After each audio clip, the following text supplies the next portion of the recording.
Hello student, এখন আমি তোমাদের সামনে আলোচনা করব কি করে ক্যালকুলেটরের সাহায্যে compound value annuity factor calculate করা যায়। সেটা ক্যাশিও ক্যালকুলেটর থাকুক বা অরপ্যাটের ক্যালকুলেটর থাকুক। আমার কাছে আছে 12% এবং 7 বছর। কত হয় ভ্যালু দেখা যাক।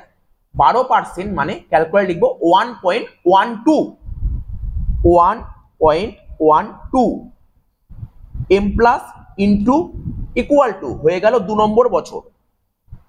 এবার M plus equal to press করলে হবে 3 বছর, M plus equal to press করলে হবে 4 বছর, M plus equal to press করলে হবে 5 বছর, M plus equal to press করলে হবে 6 বছর, M plus equal to press করলে হবে 7 বছর।